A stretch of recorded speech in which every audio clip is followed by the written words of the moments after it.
The X Zone Radio Show with Rob McConnell is largely an opinion talk show.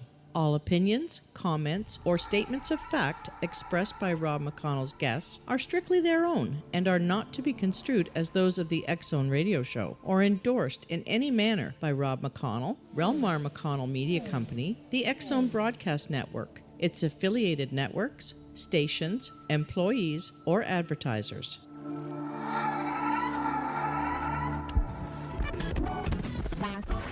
All Hit Radio.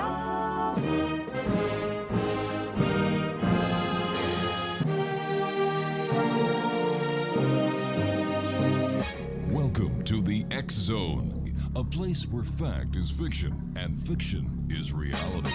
Now, here's your host, Rob McConnell.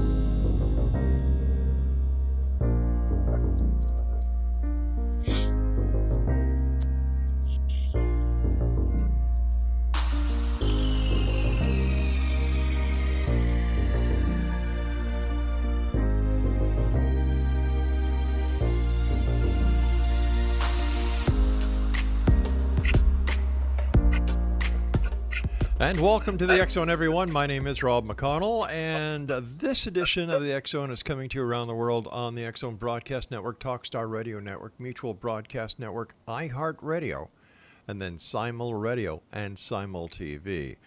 If you'd like to send me an email, xzone at xzoneradiotv.com, on all social media sites, X Zone Radio TV. And to find out about the programming that we have available for you 24/7, 365 on the X Zone Broadcast Network, visit www.xzbn.net. And for the X Zone TV channel that is exclusive to Simul TV, visit www.simultv.com.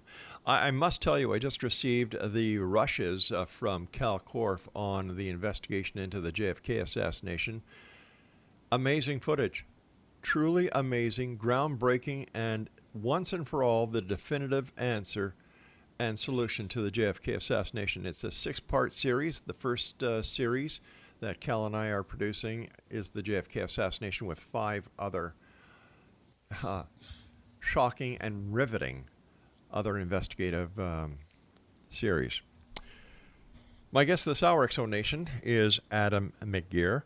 And he is Vice President of the British Columbia Scientific Cryptozoology, zoology Club, and has been studying strange creatures like sea serpents and Sasquatch for 15 years. He has participated in numerous field expeditions and conferences, made several television appearances, as well as interviews in newspapers and magazines on the subject of monsters and mysteries. By trade, Adam is a technical writer and trainer. The BCSCC takes a scientific, skeptical approach to the investigation of creatures not yet recognized by the scientific community.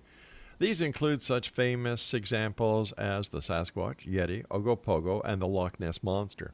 Their mandate is to understand where these creatures may fit into the greater picture of the realm of natural history.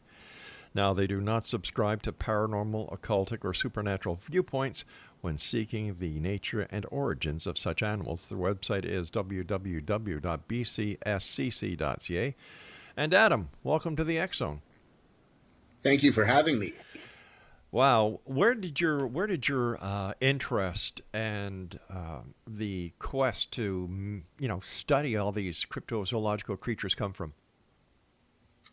Well, I would say it started fairly early on. When I was a kid, I enjoyed subjects like ghosts and ancient mysteries like the pyramids and Stonehenge.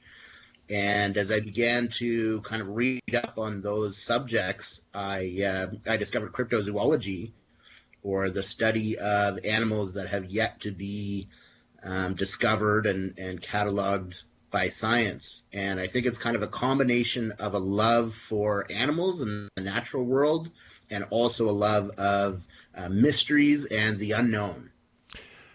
Have you yourself witnessed a Bigfoot, a Sasquatch, a Yeti, or a lake monster? I have not. And that is probably the most common, frequently asked question that we get here. We do have some members who are witnesses, and we do speak to a lot of witnesses or people who feel that they did see something out of the ordinary. But I myself have never seen one, and I like to think that that helps me remain kind of neutral and unbiased on the subject. How many members of the BCSCC are there? Well, it's hard to say exactly. We have a number of members that we communicate online with through social media in our groups. We have a number of members who kind of receive our quarterly newsletter. And then there's kind of a smaller subset, I would say, under 50, who actually meet up on a semi-regular basis and do things like field work and investigations. But as you can imagine, not everybody has the time or the resources to be able to go out into the field. So I would say there's kind of a small, tightly knit group of investigators who actually make regular visits out into the forest or out onto the water. Let me ask you this question. What, in your opinion, as someone who researches the cryptozoological creatures, is Bigfoot? What is it? Yeah. That's a good question. Personally, I think if Bigfoot does exist, and I'm not saying that it definitely does or it definitely doesn't, but if it does exist, it is a living, breathing, biological animal. It may be related to us, to Homo sapiens, in some way, shape, or form, in the sense that people often describe a bipedal that is walking on two legs, a gorilla-like creature, a very large ape-like creature that is covered in hair and walks on two legs. So it could, in fact, be a branch off from our own ancestors at some point, or a kind of more primitive version of Homo sapiens or Australopithecus that became a lot more robust in the shoulders and a lot larger to be able to live outdoors all the time. Your best guess, how many Sasquatch are there roaming the woods and the beautiful mountains around Surrey, BC, where you're located? And let's take the entire province of BC. Yeah, well, I was going to say Surrey, BC. We have a large metropolitan area here. But of course, British Columbia is a vast province, and Canada in general, most of Canada is actually uninhabited. Yes. We have a vast wilderness here, and in British Columbia, most of the population is clustered kind of along the border of the United States. But the rest of the province is quite rugged, and there's a lot of outback out there. And when it comes to the subject of how many there are, it's a good question. Sometimes people fall into the habit of thinking about the Sasquatch or the Bigfoot. Like there's only one that is seen over and over again. But there must be several of them in order to sustain a population, just like, the black bear or the grizzly bear. So there could be anywhere between 100, 500, even a couple thousand in order to kind of propagate their species. Something that has bothered me from the very first day that I had the opportunity of speaking to Bigfoot, cryptozoologist, and my very first interview with Bigfoot was with Lauren Coleman himself, is that these animals are not protected by any law in Canada or the United States. And yet, I'm an animal lover, please don't get me wrong. Animals that are recognized to be in existence are protected under the Criminal Code of Canada. So why isn't Bigfoot and any other cryptozoological entity not given the same protection as a little puppy or a kitten? Well, that's a good question. I would certainly like to see some more definitive protection in place, but I think it's a matter of not having the proof of these species yet. If that ever were to come, I think the protection would come fairly soon after. But no disrespect to anyone who's listening, there's no proof of God either, and yet Millions upon millions upon millions of people believe he exists, and there are certain rights that are given to people who do believe in the existence of God. So why isn't the same courtesy and the same law applicable to Bigfoot? Yeah, it's interesting you say that. I think for some folks there is a degree of faith. They've either seen something or they've heard from somebody that they trust, to the point where they know in their minds and in their hearts Right. that there's something out there, that there is another species waiting to be discovered.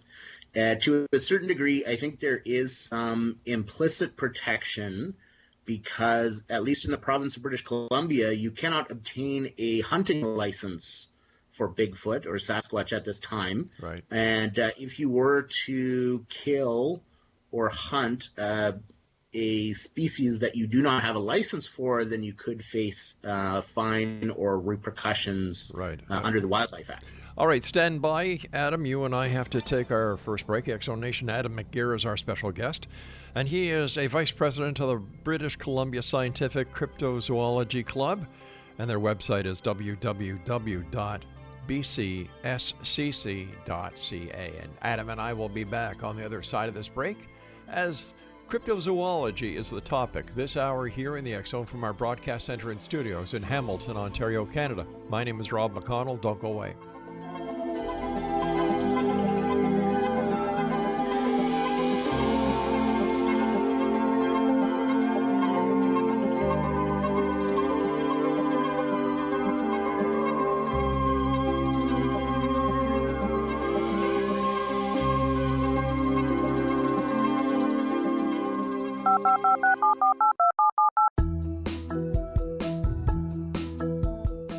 Did you know that when you're on the road with limited data or Wi-Fi, you can still listen to the X Zone radio show with Rob McConnell, The Science of Magic with Gwilda Wiyaka, X-1, Dimension X, Space Patrol, and every minute of the X Zone broadcast network by calling 213-401-0080, courtesy of Audio Now. No smartphone, app, or internet needed. It saves your data plan, and it's free if you have unlimited minutes.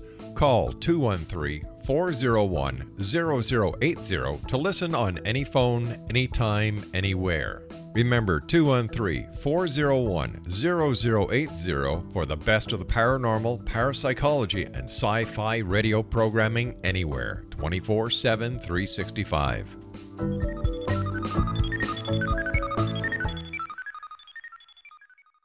You have heard of the X Zone? Now watch it on Simul TV.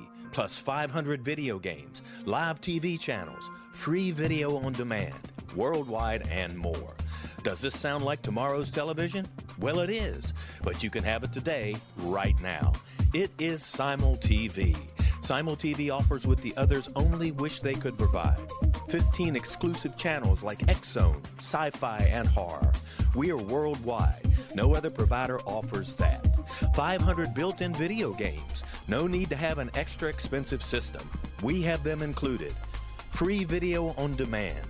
Live streaming events from around the world. Interactive online network, and much more. Tomorrow's TV today. Simul TV. Sound too good to be true? Well, it's not. You can have Simul TV today. Sign up at simultv.com. Do it today.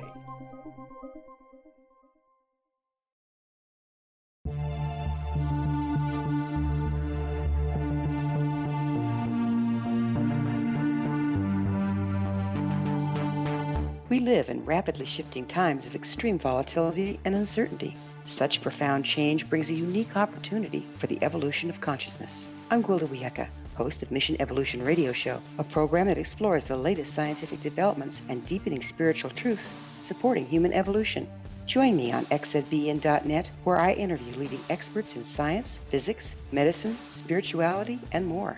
By applying divergent viewpoints to leading-edge topics, we uncover expansive and evolutionary truth to assist you on your path to enlightenment. More information and past episodes are available at missionevolution.org.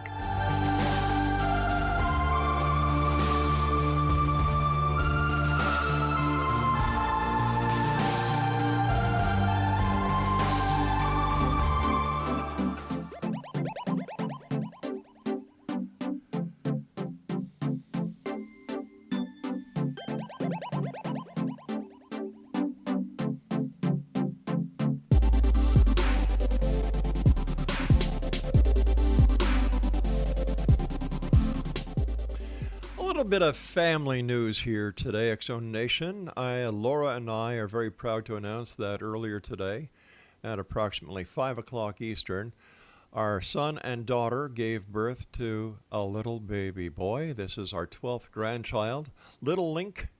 As well, his name is Lincoln. We call him Little Link.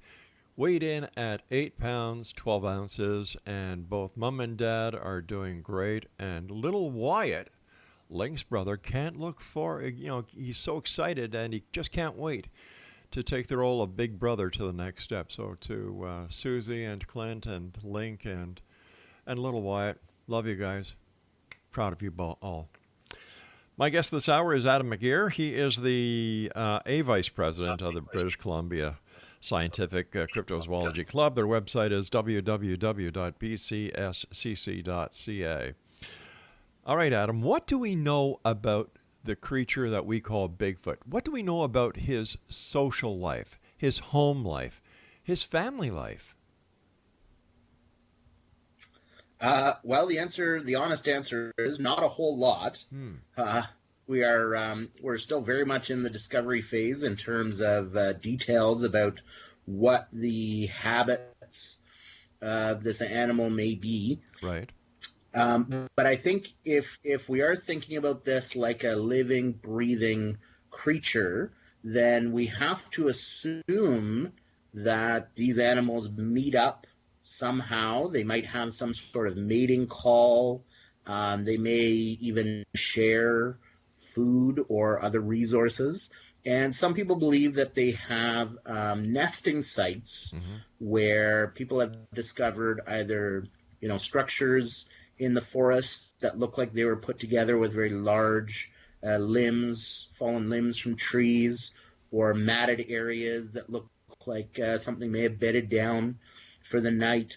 So if these are living, breathing creatures, then they must eat and sleep and reproduce just like us. Based on the research that your association or your club has done, have there been eyewitness accounts of adult Bigfoots, smaller Bigfoots, as well as juvenile Bigfoots?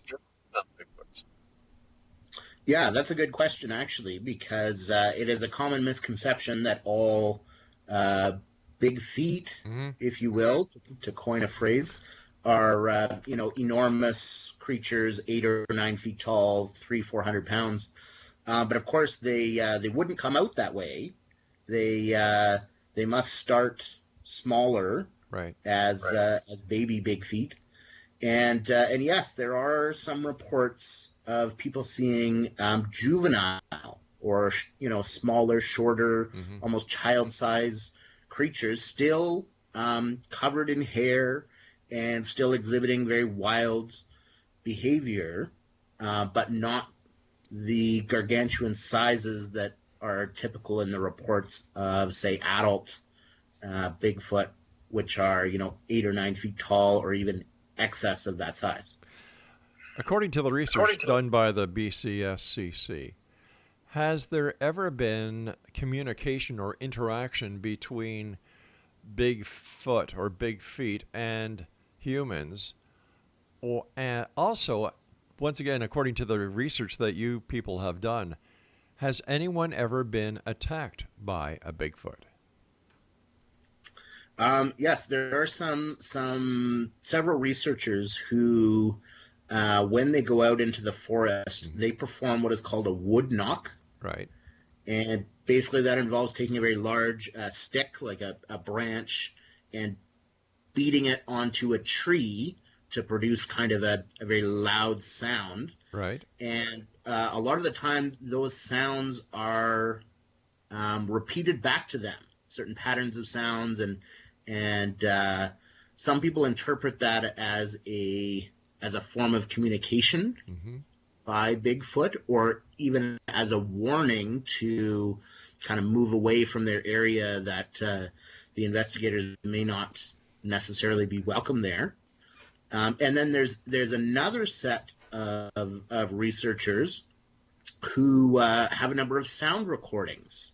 So they've recorded howls, yells, and screams in the forest that they can't attribute to any other animal, such as a coyote or even an owl. They hear these sounds, and sometimes they will try to reproduce the sound in reply in an attempt to get a bit of a dialogue. So would this mean that the Bigfoot is a territorial species? Yes. Well, I think certainly if we're talking about a very large animal that roams the forest and forages for food, it's, to my mind, that's very similar to something like a bear, like a black bear or a grizzly bear. Right. And we have to presume that these animals would know the territory much better than we do, and would naturally either shy away from confrontation, if they were to hear something like a truck or a 4x4 or construction equipment in the forest, that they might attempt to either warn people away, scare people away, or they would simply retreat to higher ground or deeper into the forest, which may account for the lack of good quality photos and video evidence, because, simply put, they hear us coming. Mm-hmm. All the work and all the building of communities within the forested area, is this causing, number one, more sightings, and number two, more confrontations with the people who are working on these sites? Actually, I would say the opposite. I think there are fewer sightings now and fewer confrontations because of things like highways and noisy equipment. If you think about all the work it takes to build a road into a rural, remote area, you need trucks and excavators and chainsaws and bulldozers and that kind of thing. And I think if these animals were already there and they heard even the beginnings of that activity going on, that they would probably move out fairly quickly. And it seems to me like these animals are less confrontational. They don't seem to be predatory, right? In the sense that, to go back to one of your earlier questions, you were asking if anybody had ever been attacked yes. by a Bigfoot or a Sasquatch. And there's a very famous story in British Columbia about a man named Albert Ostman, and he was searching for gold up in the hills, and he had taken a trip into an inlet quite a ways up the coast. It would be 4 or 5 hours from here by boat. And basically what happened was, he said that he was sleeping in a sleeping bag, and then he was abducted by a creature that he described very much like a Bigfoot, a Sasquatch. And then he said he was carried for a long period of time, and that when he was finally put down, he was actually in the company of a small family of these creatures, and that includes the male, what he interpreted to be kind of the father, a slightly smaller kind of mother character, and then another juvenile, like we were discussing earlier. But he didn't sense that they were trying to kill him or hunt him or anything like that. It was more out of curiosity. Yeah. I can just see him. Hey, honey, look what I found. I was going to bring home a dog or a cat. But I got a human. Who knows? Yeah. Based on the research that you've done and other cryptozoologists have done, what is the best guess as to the actual origin of Bigfoot? If you're asking about my best guess, yep. I tend to subscribe to the theory that that these animals are similar to something like a Gigantopithecus or a, kind of a primitive ape that, similar to us, they evolved to walk on two legs instead of scampering around like a monkey or an orangutan. But that they also became a lot more hardy and able to live outside. They developed the fur all over their bodies. A lot of muscles, of course, from moving rocks, for scavenging, looking under rocks for bugs and maybe even crustaceans. There's some reports, especially from the First Nations peoples in this area, of Bigfoot or Sasquatch being seen digging in the sand for things like clams and different types of crustaceans that you might find on the beach. Adam, we're going to have to do a bit of a cliffhanger here. I have to take my news break at the bottom of the hour. Exonation, Adam McGIRR is our special guest, and he is with the British Columbia Scientific Cryptozoology Club. Their website is www.bcscc.ca, and Adam and I will be back on the other side of this break with the news as the X Zone continues from our broadcast center and studios in Hamilton, Ontario, Canada. Don't go away.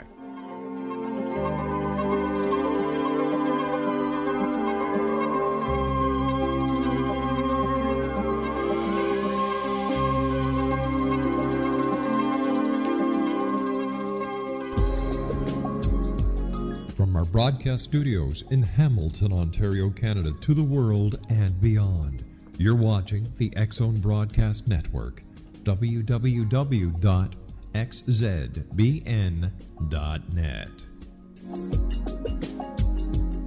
AVS Media. You have heard of the X Zone? Now watch it on SimulTV, plus 500 video games, live TV channels, free video on demand, worldwide, and more. Does this sound like tomorrow's television? Well, it is, but you can have it today, right now. It is SimulTV. SimulTV offers what the others only wish they could provide. 15 exclusive channels like X Zone, sci-fi, and horror. We are worldwide. No other provider offers that. 500 built-in video games. No need to have an extra expensive system. We have them included. Free video on demand. Live streaming events from around the world. Interactive online network, and much more. Tomorrow's TV today. SimulTV. Sound too good to be true? Well, it's not. You can have SimulTV today. Sign up at simultv.com. Do it today.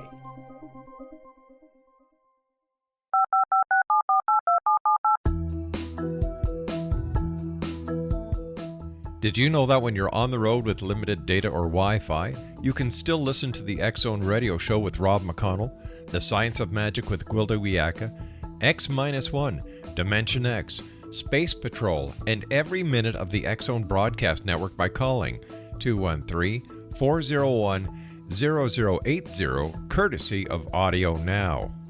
No smartphone, app, or internet needed. It saves your data plan, and it's free if you have unlimited minutes.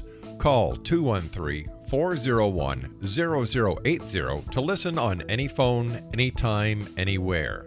Remember 213-401-0080 for the best of the paranormal, parapsychology, and sci-fi radio programming anywhere, 24/7, 365.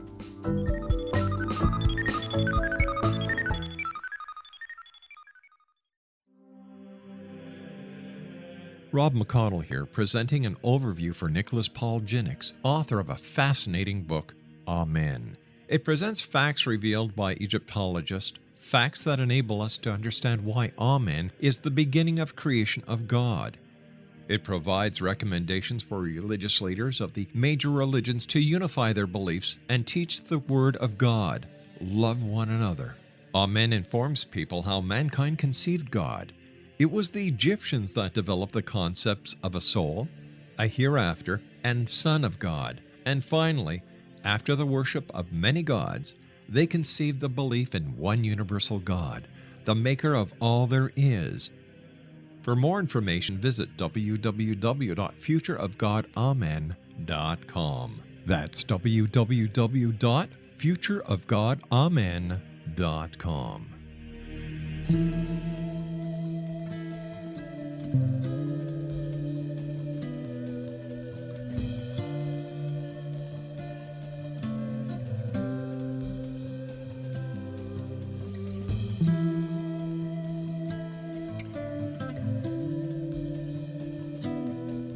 We're talking about Bigfoot this hour with our guest, Adam McGIRR. He is one of the vice presidents of the British Columbia Scientific Cryptozoology Club. Their website is www.bcscc.ca.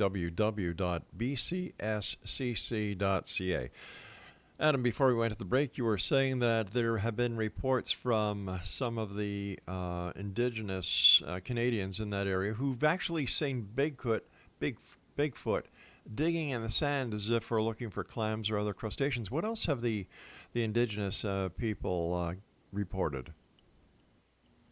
Well, in fact, there's a very rich cultural tradition amongst several different First Nations peoples, at least in British Columbia, describing creatures like Bigfoot or Sasquatch.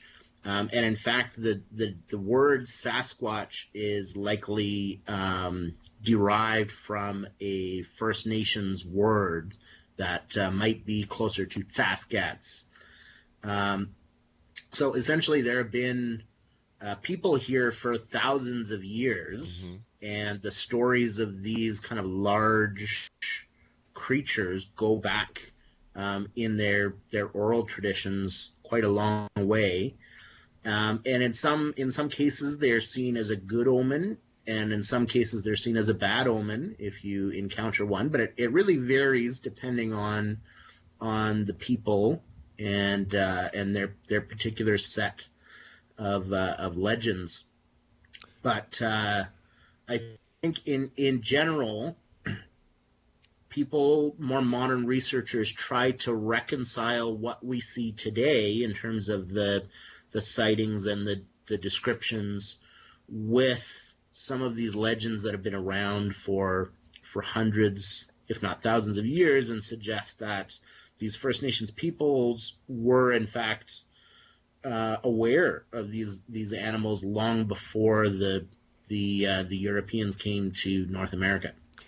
When were the first reports submitted to the BC Wildlife and Fisheries Department as well as to the Royal Canadian Mounted Police pertaining to Bigfoot, Sasquatch? Yeah, I don't have information on that specifically.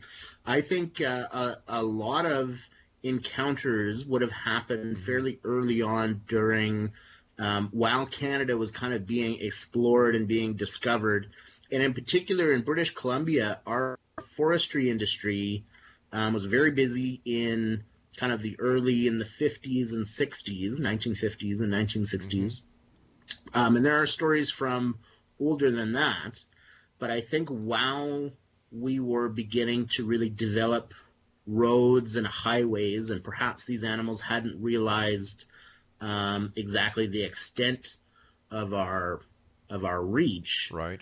It seems like there were quite a few stories that came out at that time of logging truck drivers who would see something that they couldn't explain.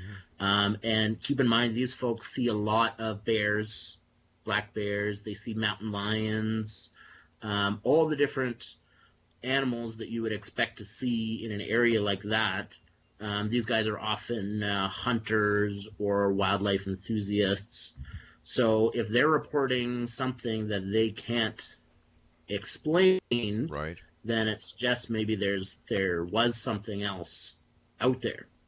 Have you or any of the other members of the BC Scientific Cryptozoology Club or any other Sasquatch Bigfoot investigator in BC come across any scat or hair samples that they've had sent for analysis? And if so, what were the results of the analysis? There are some investigators who will look for things like scat or hair samples. To be honest, it's very difficult. You're dealing with a vast area, and odds are if you see something like that in the woods, chances are it will belong to something like a bear a wolf, a coyote, Right. a dog.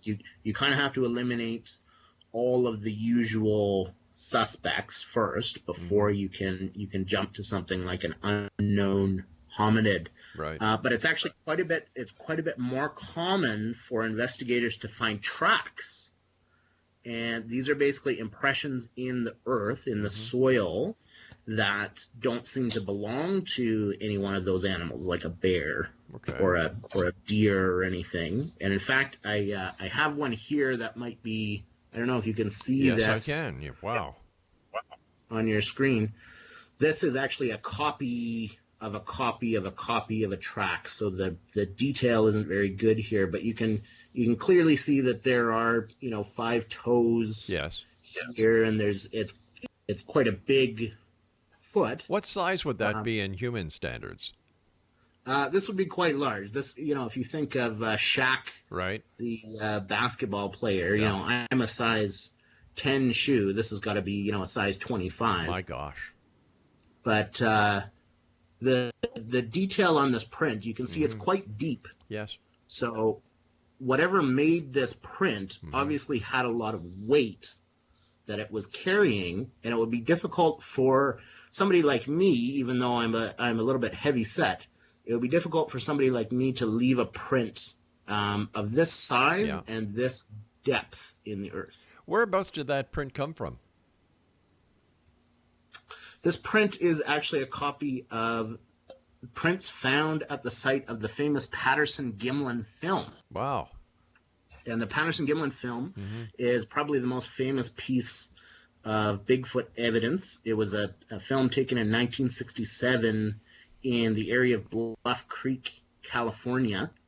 And it's probably familiar to anybody who is familiar with the subject of Sasquatch. That's the one that depicts the large animal kind of crossing the creek bed. But isn't there a lot of controversy even within the cryptozoology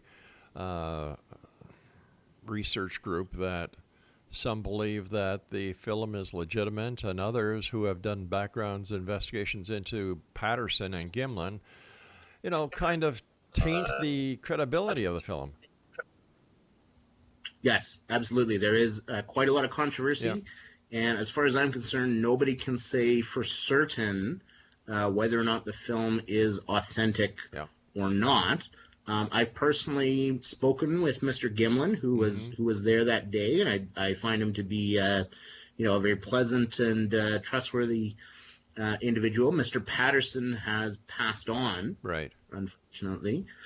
But there's been countless analyses done of that film, and a number of people have come forward saying that either they were the man in the suit that day, or that they can prove that the film was faked. But then a lot of the time, those claims are not backed up by any evidence. But what about Gimlin himself? Was he ever subjected to a polygraph test? And if so, what were the results of the polygraph test?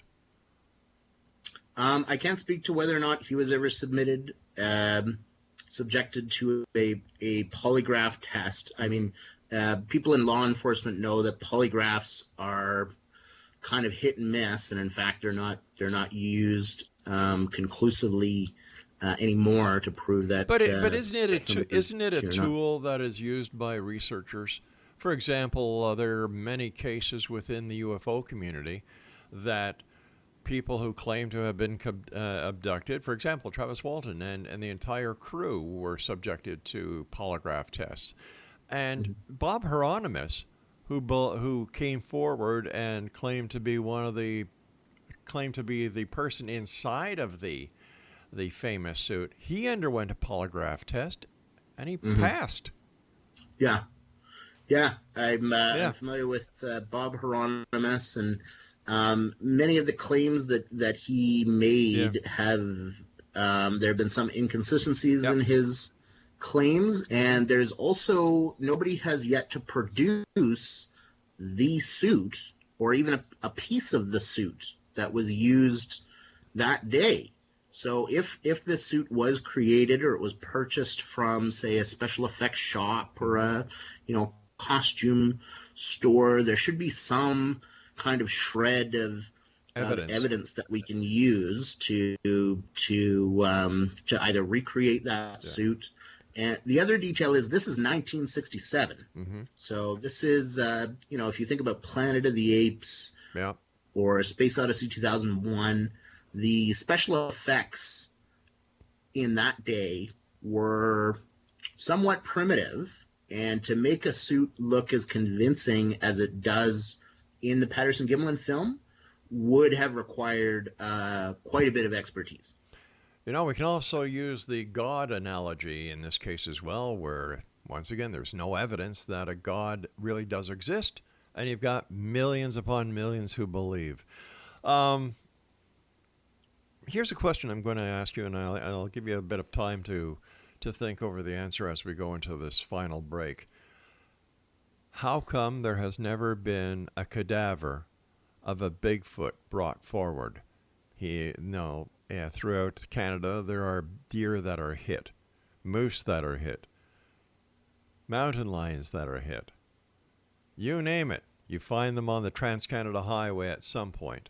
How come, if Bigfoot is real, there has never been a cadaver found of a Bigfoot either on the highway or in the forest? We'll be back on the other side of this break as we wrap up this hour here in the X Zone with our special guest, Adam McGIRR. He is a vice president of the British Columbia Scientific Zoology Club, and their website is www.bcscc.ca. This is the X Zone. I am Rob McConnell, and we're coming to you from our broadcast center and studios in Hamilton, Ontario, Canada. This is the final wrap. Don't go away.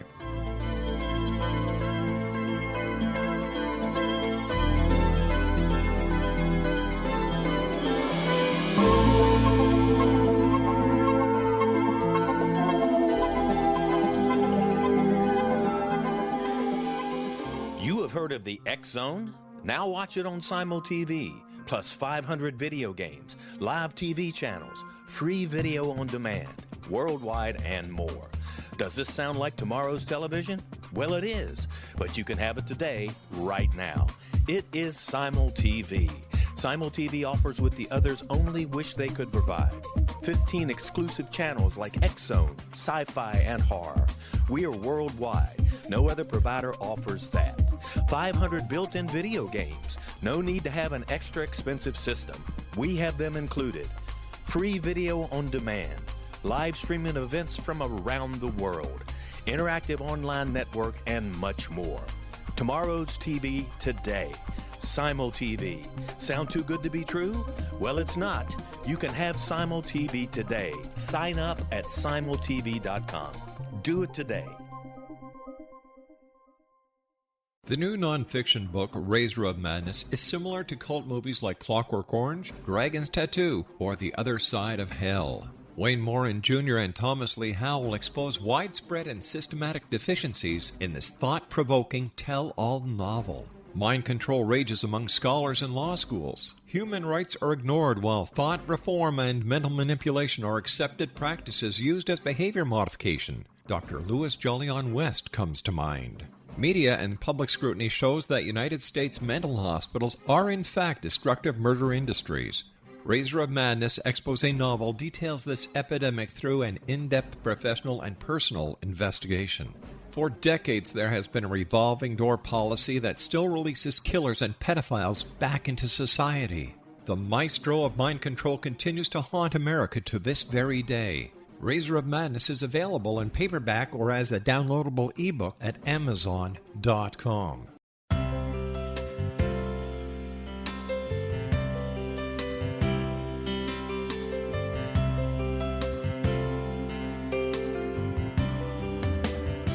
The concept of a new age has been around since the late 19th century, yet much of its original meaning has been lost.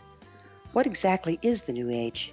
Is it a religion, a collection of obscure esoteric practices, a series of doomsday predictions, or an astrological event? The New Age Chronicles is a unique complementary publication bringing reason and grounded information to separate fact from fiction. Chock full of valuable information to support you as we make the monumental shift into the new era. You won't want to miss a single innovative issue. The New Age Chronicles newspaper is coming soon to www.newagechronicles.com.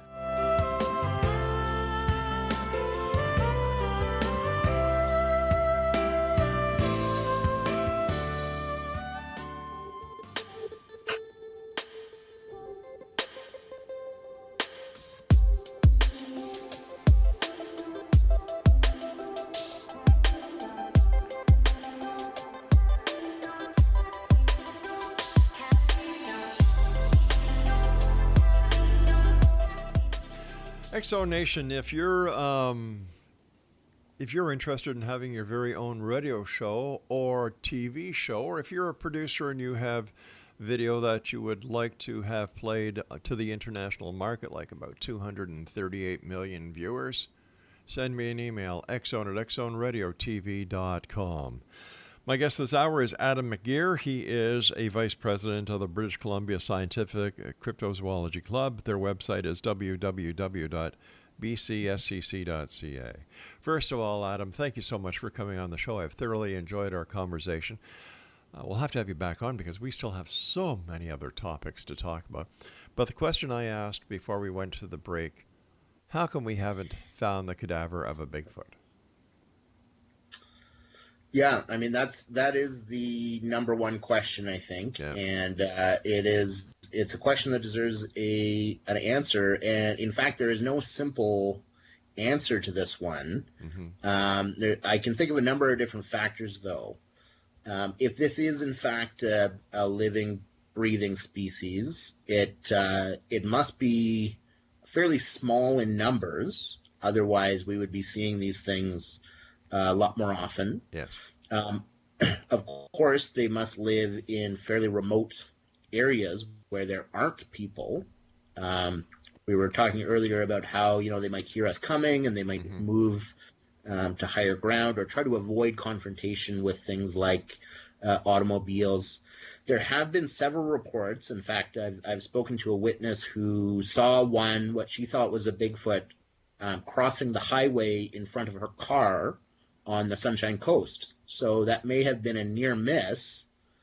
But yeah, you would expect sooner or later for a bone or a tooth or even a skull fragment to turn up. But once again, a bone, a tooth, even a skull fragment would be hard to identify to somebody going through the woods who saw. They might think, oh, there's the bear got killed or whatever. So I can understand where the conundrum is. Finally, last year I led a campaign against a television show in the United States to get it kicked off the air, where you had these Bigfoot so-called hunters going out to shoot a Bigfoot. I think that it was all wrong. And for a network to even contemplate putting that on the air just for ratings, I think it was despicable. What is your opinion of these people who go into the woods? Now, we know there's poaching. There's poaching of every animal that we know of, but poaching a Bigfoot, what is your take on this, since you are dedicated to the preservation and identification thereof? Yes, personally, I would much rather have a good quality, high-definition video of one of these animals than to know that it was killed. Like we said, it could be endangered. It could be one of the last of its kind, and it could be akin to killing a human. Yes. You may face something like a homicide charge once it's determined, what this animal is. So I think it is a product of kind of the reality TV industry. They want to show people in kind of military gear with rifles and shotguns going out on a stakeout. But we tend to engage in a little bit more of a conservation effort, at least here in British Columbia. We want to encourage people to learn all they can about these animals and the natural world in general, because we think only good can come from that. I agree with you 100%, and I applaud you and your organization for taking that stand. Let's talk about something else. We still got so many other topics to talk about, but Ogopogo, right in your province. Tell our listeners about Ogopogo.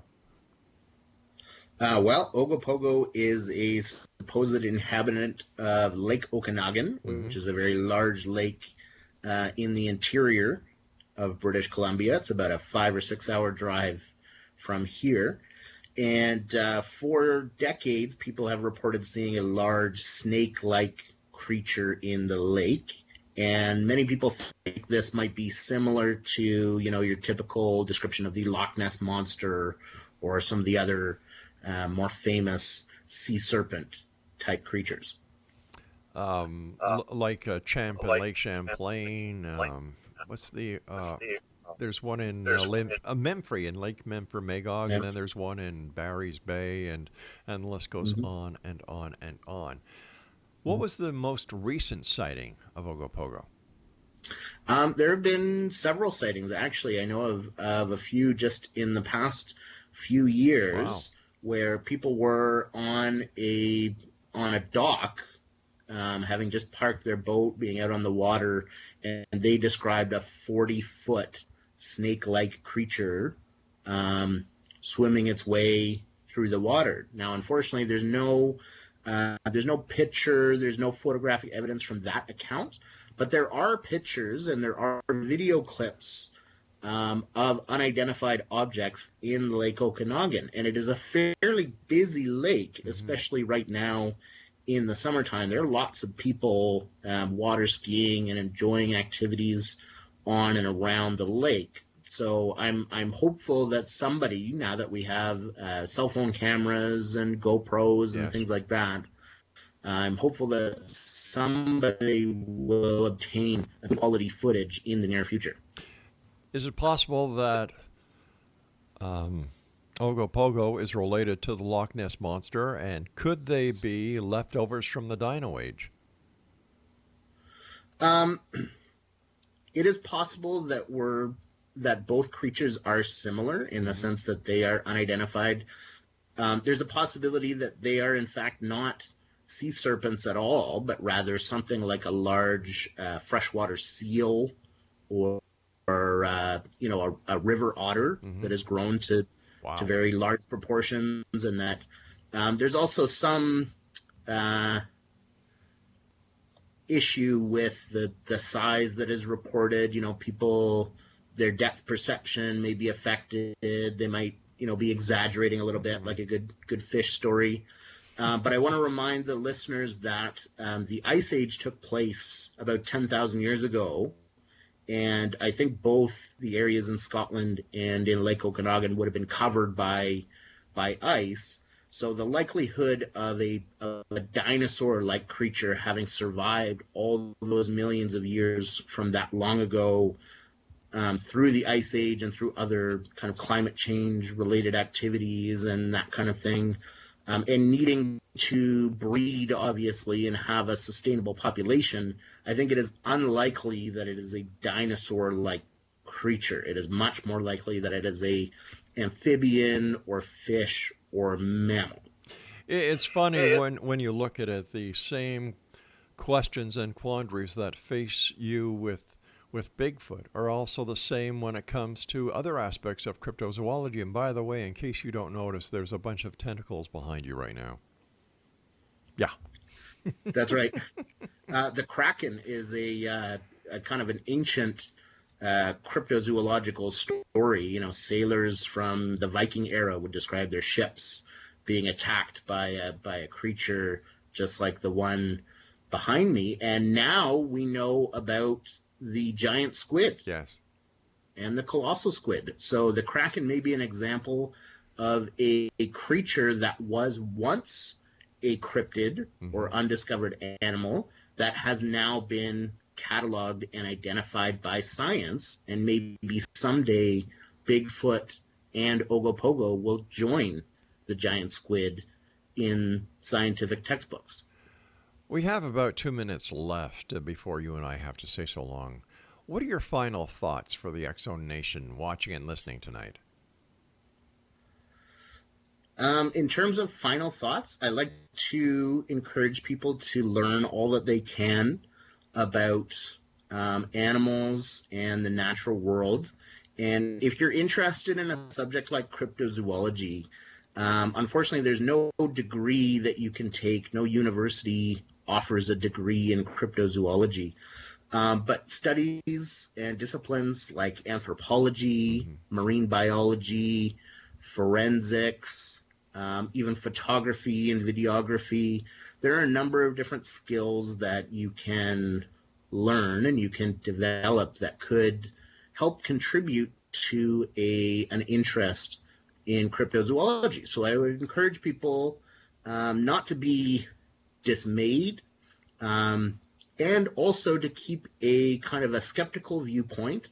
If somebody has extreme claims that they've seen, a number of different unknown creatures, 4 or 5 Sasquatch together, or a 40-foot, 50-foot long snake, then it does deserve follow-up questions, and you do want to make sure that you use your logic and reason to try to determine the most likely candidate for the encounter. Adam, I want to say again, thank you so much for coming on the show. I look forward to the next time that you're with us, and please give my very best to the other people within your club, and you're always welcomed here on the X Zone. Thank you very much, Rob. I very much enjoyed this. You take care of yourself, my friend, and if there's anything exciting that comes across your desk, give us a call. We'll get you right back on. X Zone Nation. My guest this hour has been Adam McGIRR. He is one of the vice presidents of the British Columbia Scientific Cryptozoology Club. Their website is www.bcss.ca. I'll be back on the other side of this commercial break as we continue investigating the world of the paranormal, the science of parapsychology, and so much more here in the X Zone from our broadcast center in Hamilton, Ontario, Canada. Don't go away.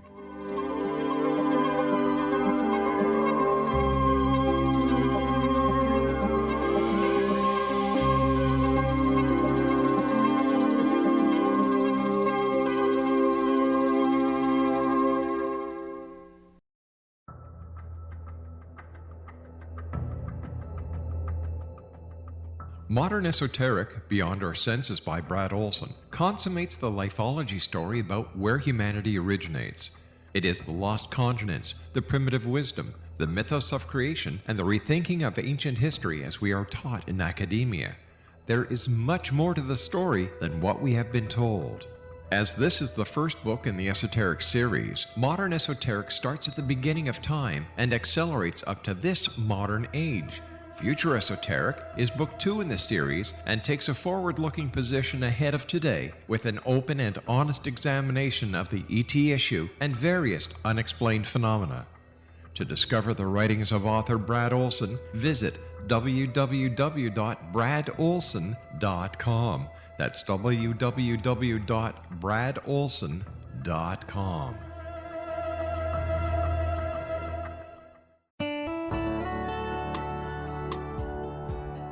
Are you or is someone you know struggling with addictions, depression, anxiety, relationships, low self-esteem, lack of confidence, grief, success, and prosperity?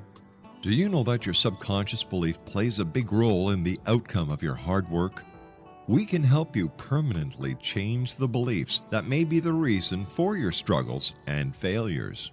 We care about getting you the return on your investment and the results you are looking for. We can help you be free of the limitations of your past and in realizing your highest potential. We work with people by phone and Skype. For more information, visit us at www.ritasoman.com. That's www.ritasoman.com.